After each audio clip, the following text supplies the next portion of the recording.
ngana na boye ya blesse na fongola ma parenthèse mo. Voilà, merci. Ngana na nzwe na deux carrières professionnelles. Frère Mike Kalambai alaki chanteur animateur et pas na biso Thomas Lokofe. Na kisi na kuti bato ba généraux. OK. Na kuti ba major, na kuti ba lieutenant, na kuti ba capitaine. Na matière kisi bango ba yebi yango bien koleka nga ba likolo. Ya ba pasteur ba samela nzambe na nenga solo me belé ba na lokote. Na lobi na sangwe ndo bomona ngana na zaboya ngana pe na pape. Mais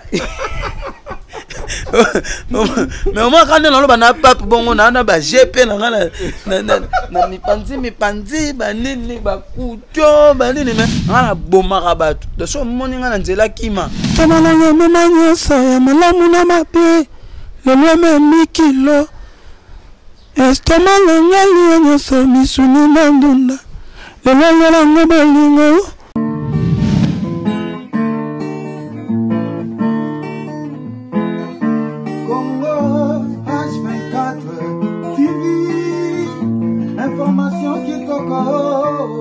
Musique, politique, théâtre, fait divers, abonnez-vous.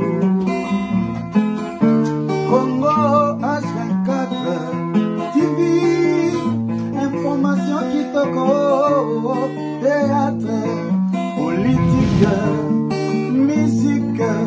Voilà, bienvenue à cette émission, chers internautes, chers amis de ce grand rendez-vous Rencard Positif. Nous sommes bel et bien à Kinshasa, au Congo, et pour retrouver vos artistes que nous aimons tous et qui défendent notre culture par la chanson. Donc aujourd'hui, spécialement, c'est un numéro très spécial. C'est un jeune qui monte, une étoile culturelle par la chanson qui monte, qui va aujourd'hui, par ses réponses lors de notre entretien de ce débat, notre grand rendez-vous avec le simple fils de l'homme de Blaisonwanga, donc Toro Pasola, Toro Panza. Mais avant de commencer, nous allons devoir nous apprendre, enfin nous imprégner de quelques mots ou quelques pratiquement phrases ou quelques lignes et que par rapport à cet artiste, par rapport à son histoire, à travers cette rubrique que nous appelons Portrait. Suivant, et après, je vais devoir inviter l'artiste et ensemble avec lui, nous allons devoir vous servir comme nous en avons l'habitude.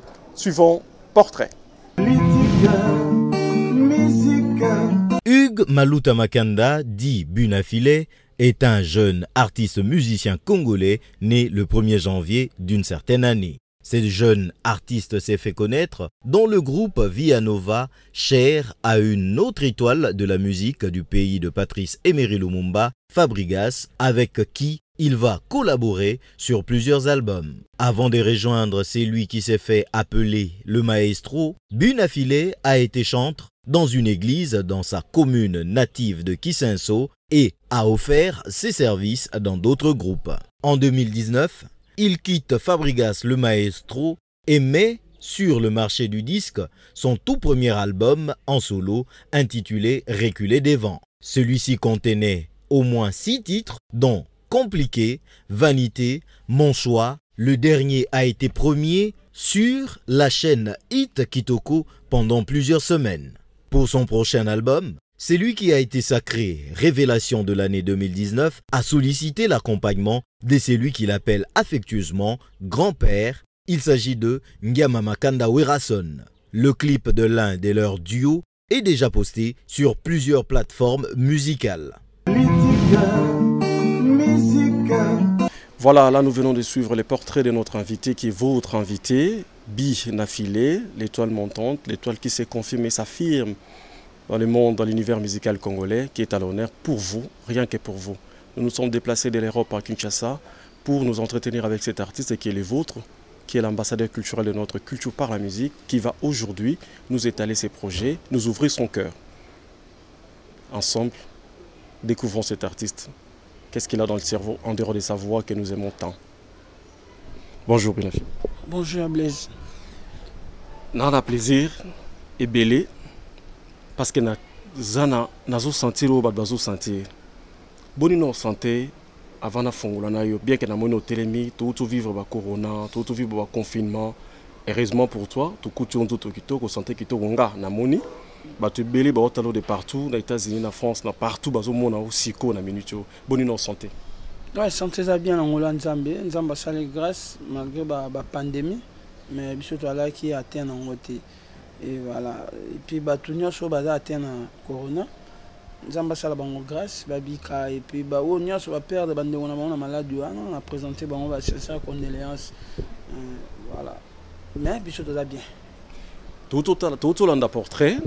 Mais qui a la biso dans mon coussé, ton histoire, ton apparition, parce qu'il faut le dire, c'est maintenant qu'il y a beaucoup de biso et belé tozo découvrir Binafilé, mais ce n'est pas maintenant que Binafilé a bandé la musique.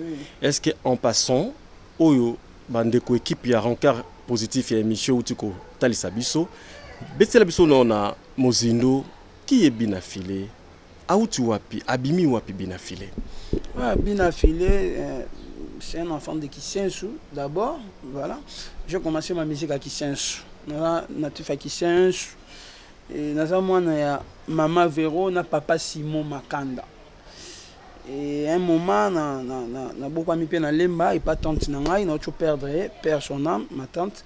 Binafilé outi trop na l'église, aimé trop na l'église, Binafilé a bêti na boka sa quartier, Binafilé yo banda vraiment carrière na bien. Et pas Toutou Kalouch, qui est mon boss, on appelle Mbote Sikazali, mon ex-patron. Na bande carrière na ngapuna tozaki na ba Robino Mundibu, tozaki na ba Diego Mili. La groupe il y a Toutou Kalouch. Oui, oui. Et après, Binafilé il y a test na wenge musique à maison mère qu'on est simbarate. Ah bon? Oui, voilà, qu'on a simbarate, qu'on va bêta pam pam bima pam. Donc Binafilé a tué tout le monde d'accord. Mais dans la Zamba qui bima. Il y a là qui a 2000 si je me trompe pas 2009 ouais 2009-10. Ba betanga pam bima. Après na yo test Binafilé yo test et pas vient na chauffeur rigola. Non na le cas papa na biso da kumuda. Ah Newman. Newman na le cas papa na biso marai. Oh, na sango musique. Voilà na le cas pas papa na biso César Loboko. Ah bon? Oui. Na vraiment la parcours. Après, na yo ça la test. Après pas tout Kalouji na yo ça test pas venir faire rigola. Pour na ba jouer ngai mais na jouer qui venait se passer ya ko s'exprimer ndenge ba master bazaki nde ba Nicodème ba Chikito à l'époque bango bando pela déjà. Bazaki déjà bien placé donc c'était pas facile ya ko kota na kati ya bande wana. Voilà. Donc ba blendaki quoi. Donc na ko kota na ko nande na longwa ki ezaki bino. OK. Ezaki voix, courage. Moi le sambo ni ezangaki. Donc en fait bango balé dans la structure atanga lelo na dans la structure na orchestre nanga. Donc mutu o akoti lelo eza moi passe pour afanda pena parce que orchestre komara orchestre normalement komara gérer na ba chef na ko l'orchestre mais chef d'orchestre azali chef à répétition azali disciplinaire azali bango ne bindani ba dirigeant orchestre que bon yesiko to replacer bon voilà ezaki bon dans no ya rep oye amo yembité OK amo ye rep ba mettre ba biso ndeni futa billet quoi oh ouais ça artiste ouais ça musicien futa billet voilà ba mettre ba biso oh yo kota bonne no oh ngam na sala test mardiana ah bimana futa no billet mo po ye rep fandi bo mona mission le wa yo apesio mo ndeni bimana kuna moni kota stade wana so melanga nini posomo ba de nomo basala kuna na kwanga sombango siko seko na pe ba moto ya la nonte wana ba oublier yo alors voilà OK pour sombi oye nango après bon nde salaire qui na ko ke suite na ko longwa après na ko ya pas maestro Fabregas OK voilà alors là on a compris parcours Nusuki na maestro oui parce que c'est après maestro on dit to jusqu'au bandisco chemin na yo oui mais question comme ça, les lots toi Binafilé qui met tout le monde d'accord, ça c'est clair. Mais est-ce que tu peux nous dire qu'est-ce qui a changé de 2009 na les lots? Parce que tant au Binafso il a été ali par un groupe autant que groupe amine ali, mais il y a un groupe il y a une maison mère. Oui. Où ils ont peut-être besoin de trouver bien son racine amino par Fabrigas, hein, on va le dire après. Qu'est-ce qui a changé après 11 ans? Le travail? La confirmation, parce qu'aujourd'hui tu affirmes, tu confirmes tout. Ni d'échanger, c'est le monde et la montée mano ebi secret. pan, pan, bima, na lelo. Qu'est-ce qui a changé? Lelo, nous a changé, ok, celle qui est lelo marché. Moi, je dirais c'est la confirmation. Voilà, aujourd'hui, je suis connu. Batu ba ebinga na banzemo nanga na ba mélodie nanga na confirmé quand même malgré na niveau na on a commis pendant na niveau te au sommet so inenité mais na moi niveau na nango nzamba sali grâce et si gagnant sur communauté congolaise et se retrouver ba yebi ke to na mission moko mone bina filé donc lelo na mo na continue Instagram nanga na mo na ba arabe ba koma na mo na ba turc ba komelanga na yebi te neni na yebi ki te mais na mo na mais liboso zaki attends na Facebook na yo normal aux attends 100 abonnés 100 amis c'est comme on met Instagram na yo mona na ba tu ya ba pays mususu ba koma non et ça là vraiment bien voilà donc les lots na rolo bakien et le échanger ça na confirmé et puis nzamba salinga grâce savoir où ezaki katinanga à la question mokili voilà. Alors tu as fait combien de temps parce que tu vendre on a besoin plus bien affilé dans nos bagages, évidemment, mais on a besoin de son histoire pour asseoir l'aura que porte notre artiste aujourd'hui. Tu as fait combien de temps dans Villanova? Non, Villanova, bisom to saliango. Ah d'accord, le groupe en soi. Le groupe, voilà, Light Music, dans tout le Light Music, Villanova, on a sali 7 ans. 7 ans et pas fabrication. Ouais. Alors, Lelo, tu peux nous résumer combien d'années de carrière aux autres comptés professionnels, bien sûr, parce que il y a autant de parcours au Tanguy, il y a Bakissa qui a additionné dans 7 ans. Il y a un groupe, il y a Light Music dans Villanova. Ça fait beaucoup, hein. Oui, mais on a Blaise, na fondamentalement parenthèse. Voilà, merci. On a deux carrières professionnelles. Pourquoi? Moi, à l'époque, j'étais encore petit. J'avais, ceux qui n'ont pas 13 à 14 ans comme ça. M'a déjà professionnel. Na 13 ans. Na 13 ans.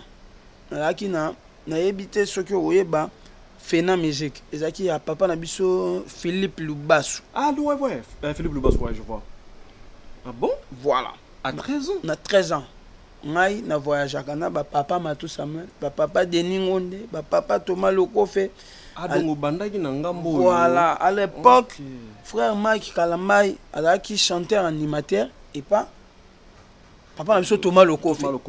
Ah d'accord. Voilà. Chanteur animateur. Voilà. Donc animateur donc on va créer Talaku. Ngai na beti na Vox Day. Tocho perdre papa na biso Tambwetich.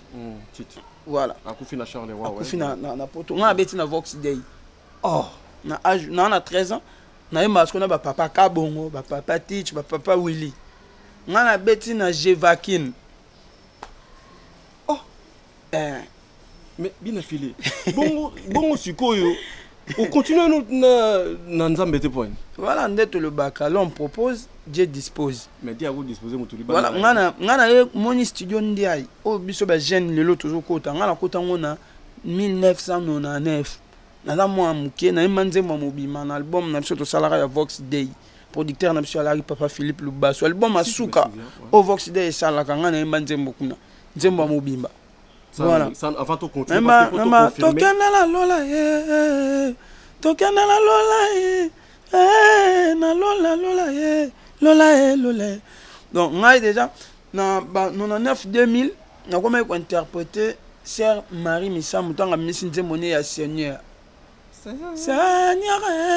bando benga frère Sœur Hugues. Pourquoi? Parce que na moi mobile mais na interpréter Sœur Marie Misamu. Donc voilà, et comment qui na ba voyage il y a Fena musique, donc Fena musique est une association moi 500 ba mission chrétien, voilà. Parce qu'on a zaki na yema album moroté na yebanité mais na se retrouve en la carte dans na ba mi que toi là quand nga ina bébé Souza. OK, qu'est-ce qu'elle est devenue là? Bon, on a bisouté. D'accord, OK. Voilà, c'était juste. Donc nazaki dana chance na grâce ya ozadiana ba grande personnalité ya musique na biso ba papa Patrice. Je pense que maman no beta batumsusu ba oyeba nga ipété parce que ngane no oyeba parce que bango bazaki da ba star ngazaki no star. Comme dans l'ombre mais bon, c'est voilà, nécessaire. Tondo zana ba mama Peggy bakunda sister. Tondo zana bango voyage ngabe ba futelinga biende ba futela papa Thomas Lokofe na groupe ne billet ngabe ba futelinga billet. Oh.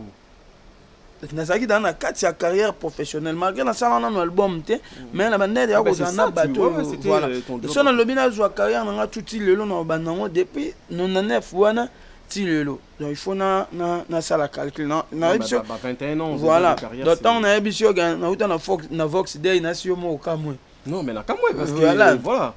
Parce qu'à l'époque, comme tu dis, aux qui étaient mouqués, on ne pouvait pas faire attention à tout ça. Mais le fait que tu étais là, donc, il y a plaisir. Moi, tu as tout évolué, il y a des points. Aux il y a une base. Aux il y a une connexion, comme on dit. Oui, il y a un chanteur animateur, il y a tout le monde qui fait Mike Alambay. Vous auriez besoin d'interpréter déjà Sœur Marie Missam. Donc, vous avez frère Sœur Ig. Frère Sœur Ig. Frère Sœur Ig. Bon, avant de continuer pour tout quand la parenthèse, ça l'ingénieur bien. Nancy basser en Christ, na ba frère, ba regretter, Bobby mais mutu biso yo wana. Non mais jusqu'à là. To lukaras, to réclamera, Cindy mais frère musu yo to la to réclamera. Non mais jusqu'à là il y a Blaise so tali bien. Au moment que en fait ngana lobana mu paya na mboka ba fali na ba feri na héritier. Effectivement, parce que racine na yo et na bonzambe. Voilà, so tali même façon na c'est la musique nanga, ba mélodie nanga. Ba texte nanga au comprendre il y a du nouveau bon alinga pena ko mi lobela ngote parce que voilà au moins il y a bena ke bonzambe et yena makamususu donc na touche nanga bonzambe na longola ngote et ça toujours na musique nanga na sepela ko mona ba ah banzemba bien filer les la ka lokwa matanga na ba voilà bite zaki na ya bena touche nanga ko lela wana et ya bonzambe parce que chanter c'est prier des fois voilà oh. Mais où ça peut n'avoir plein quoi? Mais on a. Mais nazara wana. Mais nazara wana ya Blaise. Parce que banzema na monongo et andenge net na banzema net mon choix. Na ebi baza tuna na Holandela nini bozolo baza le lokote et lokwaza ya mateya. Eza mateya même ba pasteur ba teya biso totika mna mtasala choix na ye. Eza mateya. Voilà. Na nzema na mona vanité. Na kota na cercueil mais voilà où tu te comment on a donc nous parce que tu repenses pendant nyoso mais ça linga plaisir ça dit na ba recherche tout na tsali na elo mo échappanga on obaki il ne suffisait pas kaka biso to étalé mais il fallait important absolument to yana cause version originale comme on dit et to vanana yo mais avant to fongola o to yana lelo elo kwa suka to ngato tuna yo na ba passage na une solerie à villa il y a complicité na ona Fabregas en dehors il y a collaboration artistique il existe un lien d'amitié ou de relations intimes il y a Fabregas ben oui à la base c'est un ami to betane orchestre mon alemba ah ok ouais to betane orchestre na lemba moi je suis de Kissensu lui il est de Matete ok mais to yo ça la relation na biso na orchestre wana en fait orchestre biso to banda ko beta biso longwaka tant biso to longwe ba Fabregas ba yo kota ah do yo zeka avant bon ba après maintenant il y a un concert mo fage betama na compte réseau mo boy ko l'orchestre bino ba ancien na ngana faut bazonga ba sangana bena ba nouveau poto ça la force mo robo ne par là biso to ya ko zonga to kuti su ba Fabregas ok tant to kuti bango Fabregas comme étant bosseur ngapi bosseur to salisko ki amitié na biso ya ba bosseur to longo lengo na orchestre to meme on tina bandako to komo ke travailler ka na ya pa bango to travailler ya er moro ye pa na ngai to travailler plus ngane na ndo ye pa bango ya ndo ya peni pa na ngate ya ndo ya pa na ngana occasion de occasionnellement parce que ndo tanga na kitome ça côté na biso na kisenso ya moso abimine classe na lekelinga mais ngande ko même na mo mesano chaque tongo na ya pa na bango et puis biso na kisenso tout ça qui un peu moi ya kokangama mais bango na ba mission bazaki belé bazaki dans esprit ya retravailler ba guitariste baza donc comme moi centre mo beto sangana ba biso ba vibrateur ba Yasser Arafat ba Ombakola waza lelo papa na biso Kofi Olomide un moto memani biso na santo ke papa grand frère na biso ba Nono Fuji voilà to ba matete zaki bon non to zaki vraiment ba camarade à la base to latana ba bilamba voilà parce qu'on a senti collaboration nayo déjà na titre nayo oyo Tchaki mauvais temps je pense, et c'est le titre au Tchaki na disque parce que je pense que c'était une question qui nous vient de Paris. Il y a Jordache Fonseca, il voulait savoir exactement parce que aux à l'aise, hein, ça dit tu étais à l'aise dans la collaboration na Bino Mbale. Et c'est pourquoi d'ailleurs les gens se posaient des questions. Pourquoi finalement Olongwa qui est après? Bon, Olongwa destin. Olongwa destin. Nzamba bindenge a dirigeara vie à motu. On dirait les gars rappellent ma boka motu moroboé pour comme normal. Et le bananga te que maestro Fabregas azaki à l'est na wenga musique à maison mais ceux qui toquent on a terme aux à l'aise azaki très à l'aise pour les gars biso tozaki na Villanova. Pourquoi? Parce que biso na Villanova tozi même pas chance au kende ko beta na poto. Ça aussi c'est un point. Biso na Villanova tozi ba chance au comme bena ba star pena célébrité nenge ba maestro Fabregas ba komaki ba célèbre na wenge musique. Bon après côté on a tout condamné ko tout biso d'attendre tout bandi musique pas maestro Fabregas moko phénomène combattant et mais maestro Fabregas ba qui déjà star qui na rapport azaki à l'aise mais a fini quand on longa parce que ça destin ndenge mo penga ina zaki à l'aise mais destin et même ngaka na kolonga.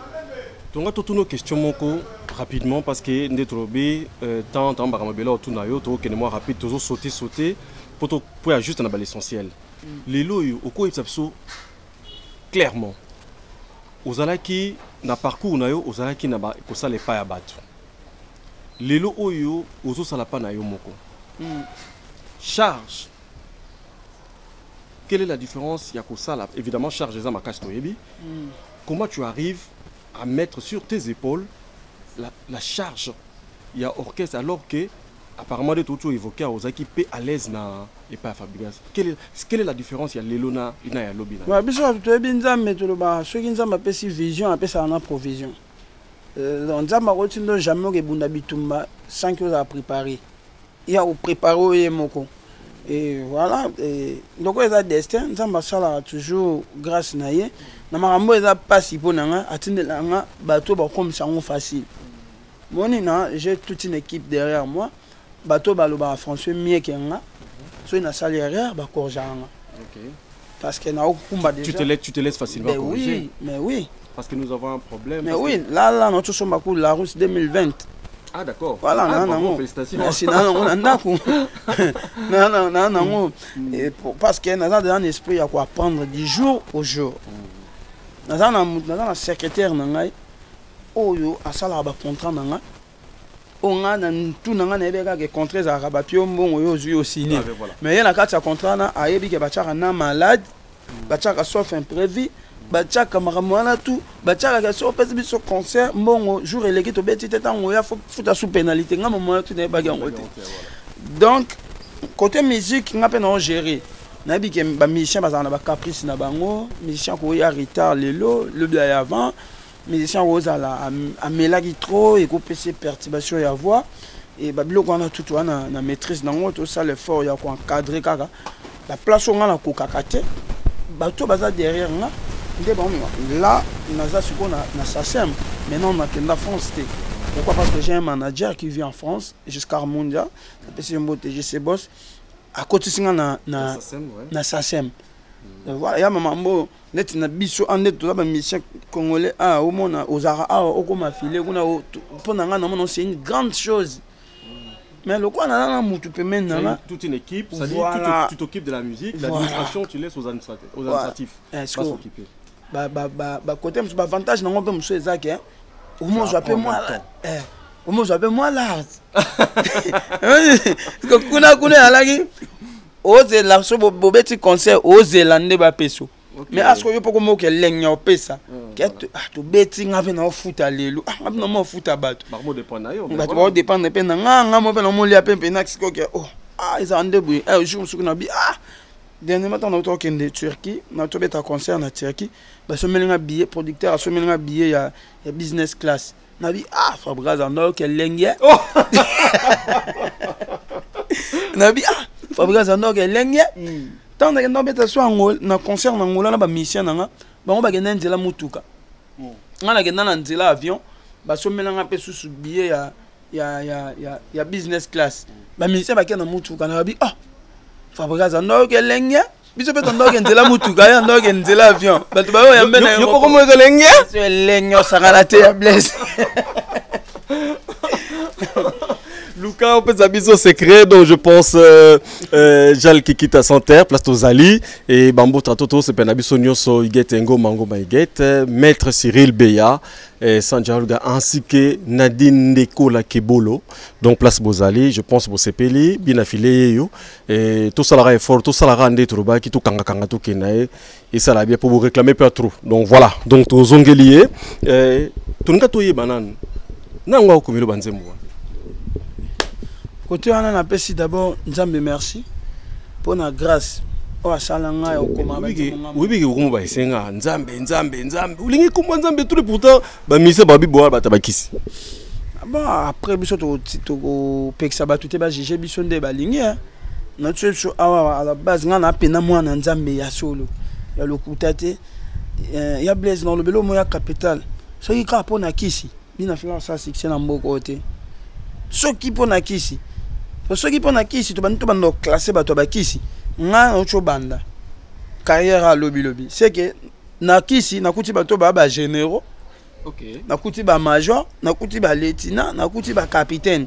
Donc nga na lo wa likili. Quelle analyse. Olandi. Nga na lo wa likili. Pour to pes exemple sigo. Ne balobaka mission kisi yana batu basali ba plus de 20 ans de carrière na mboko ba na ba succès ba betara musique misupe basali ba 10 ans misupe basali ba 5 ans ba 7 ans misupe succès za souté donc na matière kisi bango ba yebi yango bien koleka nga ba likolo parce que comment ba tikele likili ayeka bwemba mo asa capare comme diriger ba généraux ba capitaine ba major non en fait ngana na grâce moi je suis faible mais la grâce que j'ai elle est plus forte que moi. Voilà. Siko merci. Le roseau est solo en colo. Il n'a sepeli. Pour le banso vérité. Parole bon bomba komone mais. Non la parole était. Non la parole était. Depuis na banda carrière na koma banze monga moko. Nzem album nanga nzem nanga liboso na koma na vie.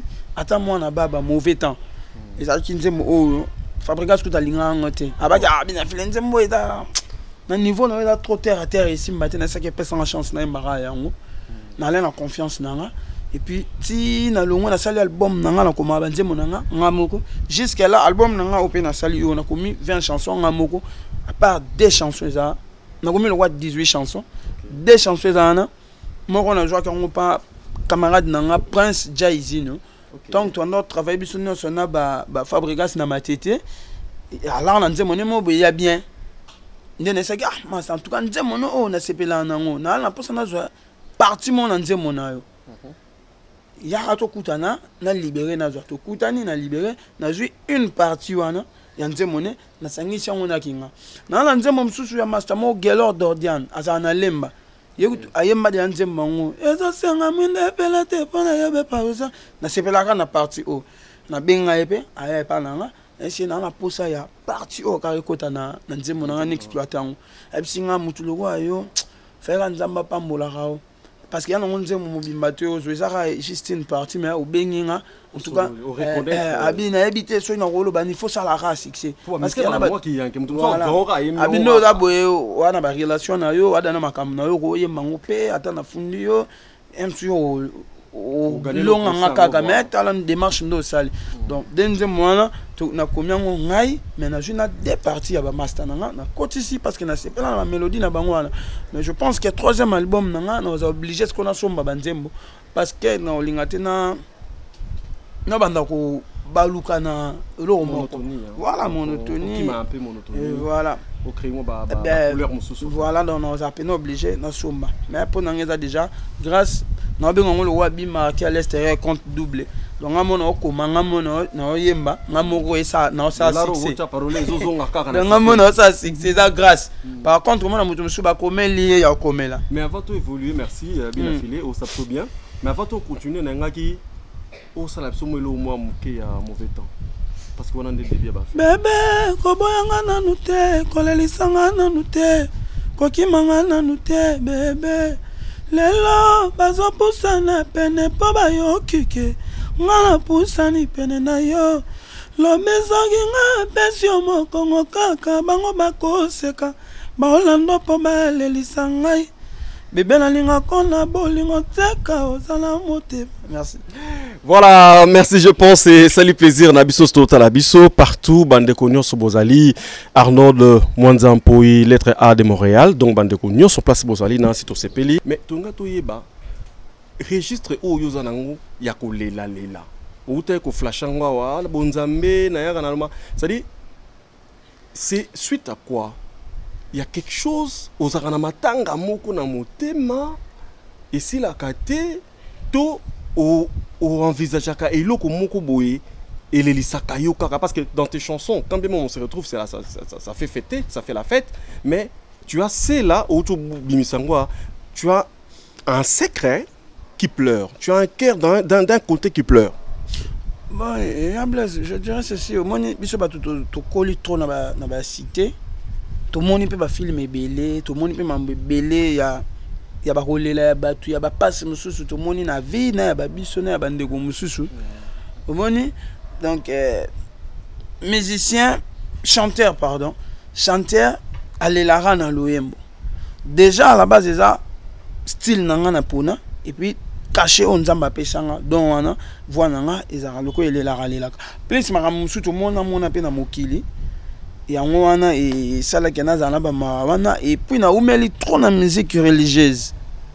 Donc biso de akuna to zakadane yembeli na biso mo bota ngo yembo okota na dimension ozo ba biso kuna donc biso donc bonzambe voilà biso kuna to radia so zo yemba fo il y a des fois même na ba rap na ba concert na moso no yemba na lela pe biso to kota tellement de son na koti donc en tout cas et puis bite ezaki na ya na façon nanga au moins les lots c'est tout biso ba jano to bimalelo toujours perdre moi ba repère pourquoi muto quand ça so yembe le roi ferré nde okomi grand chanteur te o salara photocopie il est mon frère azali il est mon originalité muto quand ça so yembe le roi fali to yembe le roi héritier to yembe le roi jubé o yembe le roi la kofi bon ba papa ba za ba grand frère pardon ba comprendre ezara façon loba so yembe le roi batwana nde okomi grand et puis ba fanatique ba nango bongo na mitu OK bah non bon voilà à l'époque quand on allait no ba petit et là ils sont royem balikolo ba to ba bengo adjeje et comme un bongo so boire ba bengo maclintosh so boire likolo c'est le scam donc et comme ari bongo alors ngala lingaki na ya ne longi nanga na langage nanga ne yembeli nanga na style la musique nanga eza ngai lobby ata nazate batumsu ba interpréter penga batumsu ba zape ba bina filé pe ya mikie moni de bit ezaki bongo na ba grand wana bazada batu basala ki histoire na bango basali histoire na bango ba grand na linginde na za original na lina za copité. Comment tu vis ton installation ndengo s'installer na monde musical congolais na univers na biso est-ce que eza facile? Ça a été facile, tu as été facilement accepté parce que tu es musique Nabiso. Comment tu as su t'imposer, te faire cette place-là et quelles sont les pressions ou les coups que tu reçois par rapport à cette insistance?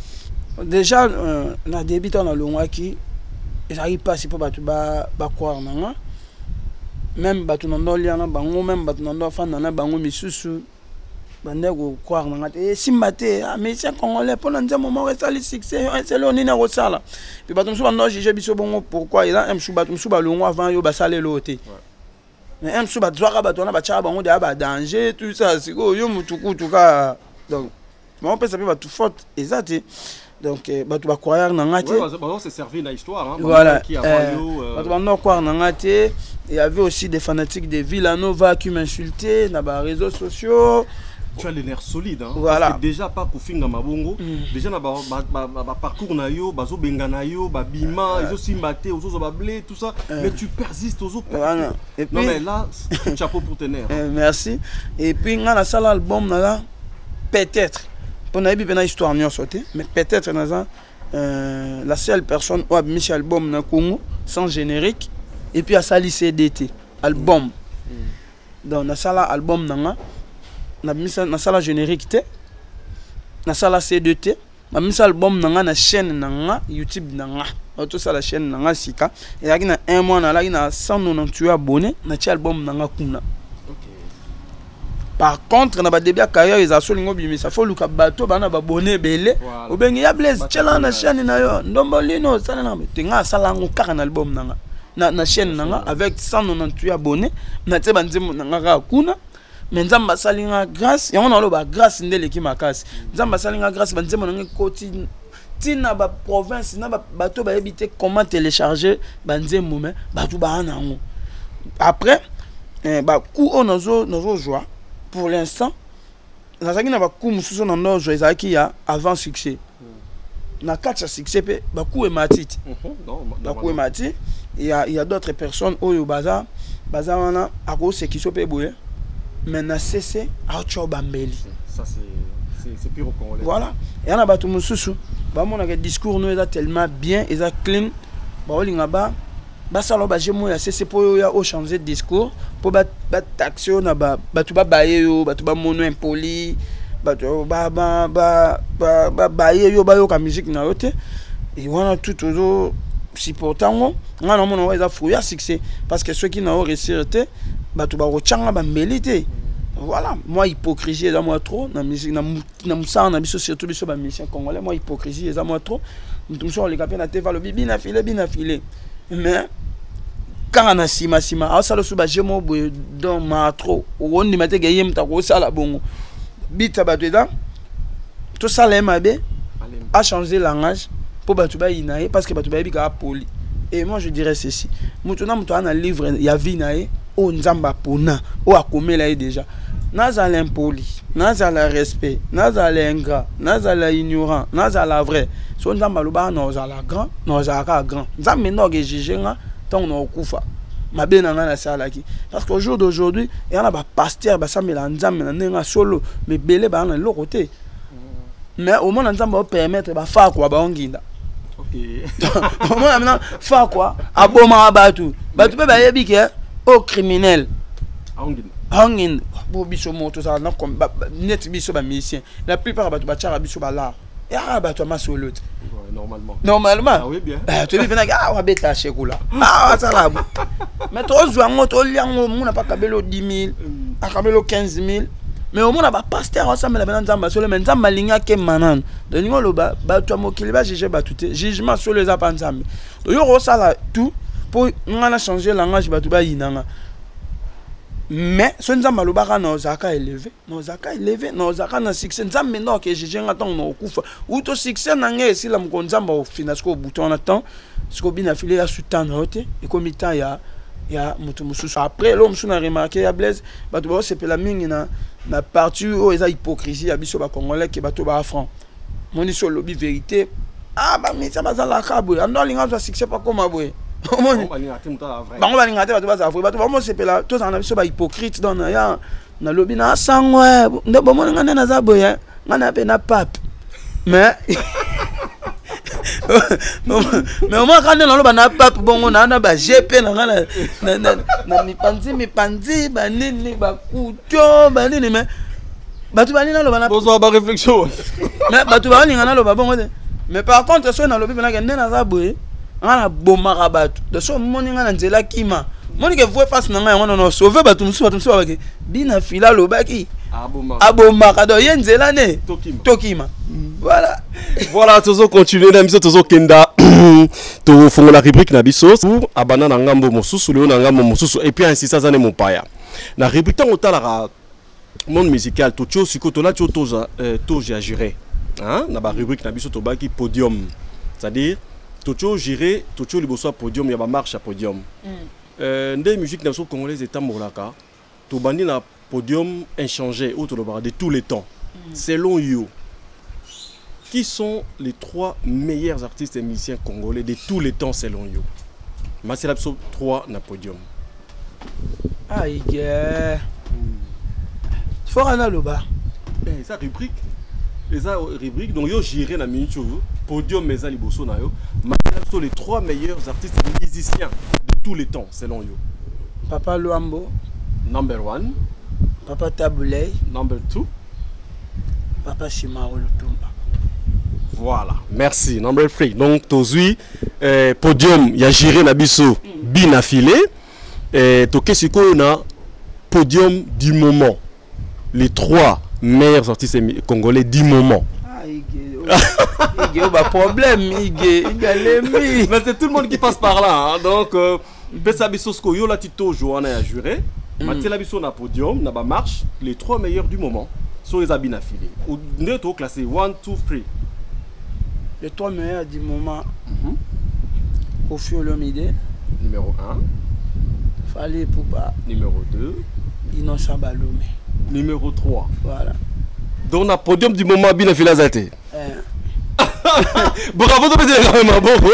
Parce que non, c'est pas possible. Alors, monsieur, les cas, on compte en arrêt sa podium. Ah, vraiment, encore une fois, humilité, voilà.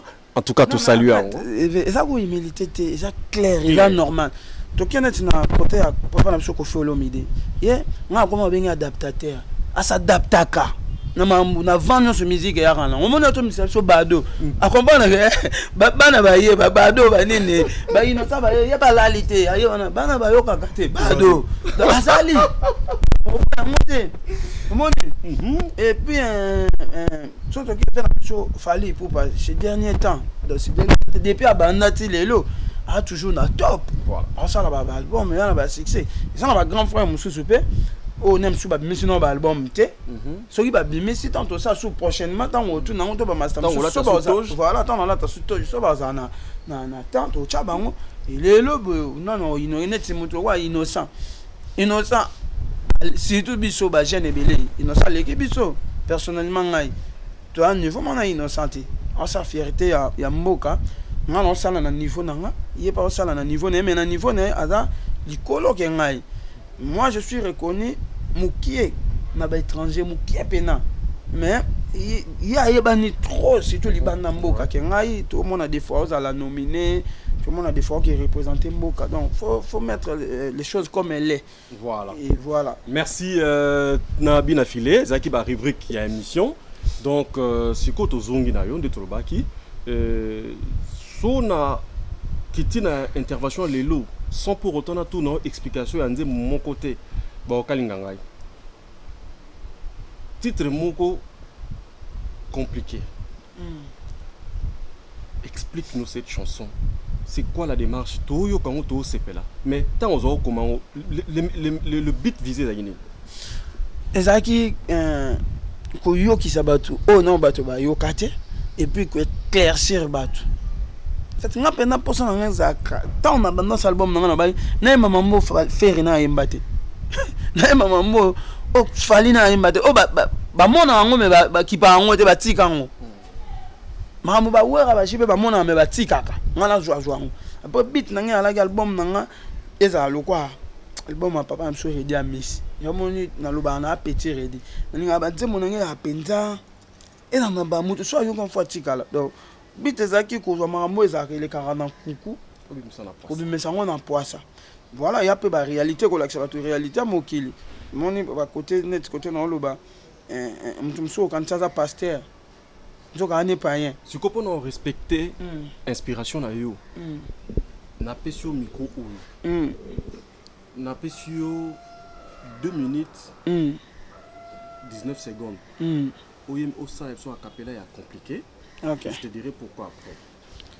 Motema na ngome manyoso ya malamu na mabe le lome mikilo estoma na ngali nyoso misuni na ndunda le lolo na ngome lingo atomoni na lelinzala kopamila ite motema na ngai kala bo bilei ya motema na ngai ezayo Fabrice tsaka na ngai mama bolingo eza compliqué moto mosusu okanisaki aza bayer ya motema na yo nzoka azali locataire ozokanisaki azali locataire ya motema na yo nzoka yembe bayer okokamwa mobali licencié alingi lettré mais bazosala love bien côté yo mwasi licencié mobali licencié mais bolingo eza simba te elingi koloba bolingo etanga te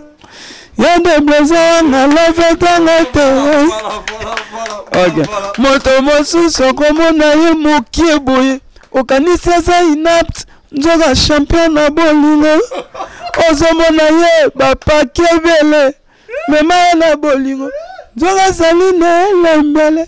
Mais nalingaki projet na ya positionnement mpona banzembo na oteka su nzembo te naoteka su nzembo te soki bato baa na besoin de ya dédicace wana peut-être place ekomona mais ya ba 4-3 personnes parce que nalinga ozala honnête naoteka su nzembo te parce que nakomi déjà na ba 20 chansons na album et puis na 20 chansons wana na obligé na bimisa 15 et donc na lité muta pesa mbongo na ye ya nzembo après comité zelango album aneko ya kuna to nini tete donc pona ba nzembo muta somba sute ba nzembo pena ekoki mboka eza yanga moko te ba héritier batana be ba bimisa batebele bele ba bimisa donc na lité na sala album ba nzembo ebele de père que batu bazwa tan yo kanga pena bien te donc na lingi ba nzembo mo eza normal po biso ba oyo na toza tongi na pena ba fanatique penza te ba fanatique ba oyo ka biso za ya ba grand ba sala déjà histoire donc faut il a un peu biloko mo eza pe mukie po ba yo ka ngo bien mais pour na ba dédicace voilà bato ba ba pour ça ba dédicace ba yebi kan ne ba contacter nga il est canon premier te mais pour na ba bato ba pesa nga ba correction net na nzembo na nga moko na sala ki na chaki na Instagram na mekeka o channel ba keza chance mais abonné nanga na ba fanatique nanga ba singa longola ngo chance chango grâce. Donc voilà na chango grâce na yoki bango donc c'est mona na komona ba fanatique nanga na loba kokutana na mobali oyo azolinga yo bien eza grâce kokutana na mwasi oyo azo respecter yo eza grâce kokutana na bolingo yo bazo comprendre yo eza grâce. Donc ya banze mo neti ya babwe mutu tout so yo kango à se retrouver donc aujourd'hui moi c'est un respect à kitoko et la grâce quand c'était pour ça bogar nos humains sont respectés et ça des grâce parce que il y a bon basé belete qu'aujourd'hui mon mal oiseau considéré oiseau joie soin na yo alors tu on a place na qui bon moi si et ça grâce et ça te pour ça kitoko. Voilà. Bien affilé tous tenté, tous mingi évidemment tant tous temps pour les quatre aussi ça m'a soloté parce que tu es un artiste à travers tes chansons badbazo apprendre badbazo et se consoler, se détendre et en même temps se divertir. Donc pour clôturer c'est l'intervention d'aujourd'hui nanga to silisa na explication moko oyo izo affirmer ou confirmer ton registre, c'est-à-dire mélancolisme ou ils en a quatre nzembo vanité. Nanga ina sukawana au comment nzembo vanité et ça déjà il n'y a pas si au lobby la makambo peut-être expliquer biso mais au joindre l'acte à la parole c'est-à-dire au sali liaison au sali na ba cercueil tu pouvais pas te contenter à Koyemba il fallait faire tout ça. Bon déjà nous sommes dans salon d'Arabna histoire nanga dans l'album nanga il y a 3 chansons na yemba ba histoire nanga mon vrai c'est mon ex et puis na vanité na mon choix donc nous moi nazalaki pena na idée nasala image moko oyo kotekanga que ça soit na ndenga bien ou na ndenga mabe mais communication voilà tant na côté na cercle na yeba que bouger bat et puis na linga na zala artiste liboso ya Congo ba continue na 4 cercle. C'est ça qui nous a tiqué aussi. Voilà. Na yeba que ça batu ba moni bongo na mona batu mususu ba na mona concert na yo moko a publier nga kutu na Facebook azo finga nga voilà. Bina file o kindo kitonini. Bon wana pe seriana ba chobo ke libanga mo na Villa Nova. Mo vertige libanga ni sala ke bongo. Bina file o kindo kitonini pena kokota na cercueil ba ta ko luka 600 pasi na kamera na bi ah. Mbanga ite tina bangana bikena na kata mabaya. Ah d'accord. Ala ngana bikena na kata mabaya. En fait ça qui pose un agressif il allait prendre communication agressive faire attirer attention à bateau envers nga ba mona à côté na siaki elo ni alinga yemba alinga sani bato babaki oya kindo ki en tout cas mona mobali tout ça mais tant bato ba côté ba ki ba contenu ya nzembo ngo ba comprendre que fallait qu'on côté et puis fallait que quand on a côté pourquoi histoire na yo c'est-à-dire quoi histoire na en fait moi je suis quelqu'un a outil na moi vie à moi ba difficulté moi et belé et voilà tant on a commencé à be fort on a comme bunda nzamba sali grâce na comme je moi lipa na moment na ba tu musuto utana bango na kokemba ka bango ba comme luka ko combattre nga na ba tu musu ba yebi nde na souffrate mais le lo comme moment na kena ça na facilité à pesa ki moi lipa moi gâteau mais na sima mu kongo na nga ya sepelate anaza nde naza mais ya zo dépendre na nga mais olinga te naza bongo mais okanisa siko mama na sabi naza kuna bon moi na salisa bato mais bato olinga kabasanga mabe boso na kufi c'est qui bana nanga voilà bana nanga ba onyo kwa après kokota na cercueil nanga na enseigner bato na kata clip on a na chaba voiture nanga tout ça nanga na l'accès bato oza na ba immeuble oza na ba voiture oza na nini il y a une maison qui nous attend c'est une maison la plus chère cercueil parce que oza na ba millions mais ba so melo cercueil am sous prix nango ou bien ngoti. Je voulais montrer aux gens que ndako l'équipe ndako nyonso et ça cercueil tout tinga msolo lendo to sala to sukawana. Donc voilà. Merci Binafilé. En tout cas, je pense que ces petits moments et enseigner biso, tu apprendre plus. Na autre ébakité sur yo, tu apprendre en gros. Évidemment, tu épuiser matière T, mais on ne peut pas non plus te prendre tout le temps parce que vous avez une responsabilité dans le lobby. Et tu comme Nasuka. Encore une fois, merci na franchise nayo, na mouté Mofongoli. Merci également à toute l'équipe qui t'entoure parce que tout le monde a les résultats par le travail. Donc le travail paye surtout quand c'est le travail d'une équipe. Donc, coup de chapeau à ton équipe et à toi. Et moi, avec mon équipe, on a fini. Et tous autres petits micro, l'artiste, a clôturé cette intervention qui est la sienne. Donc, Yarosan Bezate, Nabiso, merci, rencard positif. Tu continues Nabiso, tu continues périple Nabiso. Tu communes à Soukalelo, tu cédé micro, l'artiste, il sait bien le faire. Donc, tu retiens les matroutis qui est même dans sa canango. Et puis, s'il veut vous faire plaisir, et l'autre soit il y a positionnement, soit déjà Toyoka, soit mon ex, mon choix, ou compliqué, c'est à lui. Donc libre à lui, c'est le maître. Il y a clôturé, il y a boucler la boucle d'aujourd'hui. En tout cas, merci à Pichu Ilonkolo qui était à la prise de vie. Merci à Ogi Mabil à Chanchan ainsi qu'à Jafar. Sans oublier Kilish Peter Kilish et Nabande Konoso Binafilé. Merci de nous avoir ici. Chez toi, la résidente au Salai Toibne Tokomi, tu peux sur le micro. C'est la moindre des choses. Merci à vous aussi. Merci beaucoup. Yablez, voilà. En tout cas, fraîchement de l'Europe.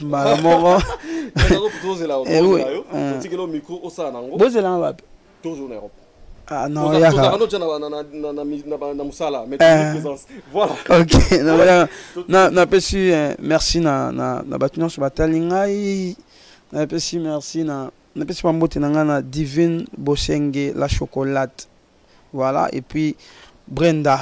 Bobengelanga Brenda Muyanga napesi pe pambote Fokatai et puis napesi mbote na ya Serge Mimbo, napesi mbote na Rossi Bluetooth le nécessaire, napesi mbote na grand frère na Peter.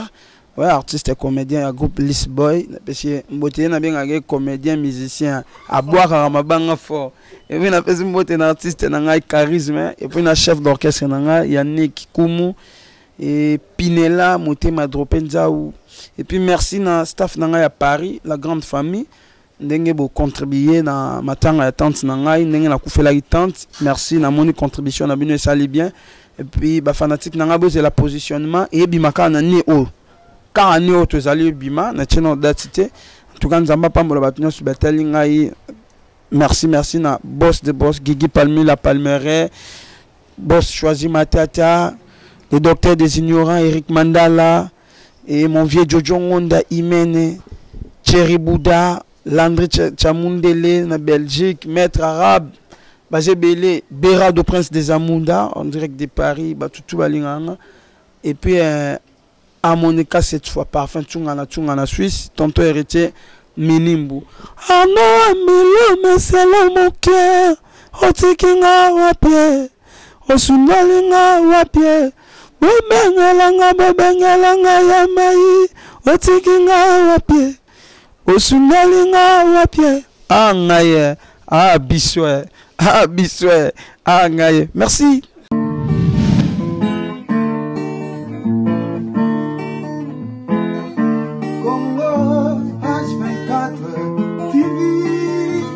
Information qui toque, musique, politique, théâtre, fait divers, abonnez-vous.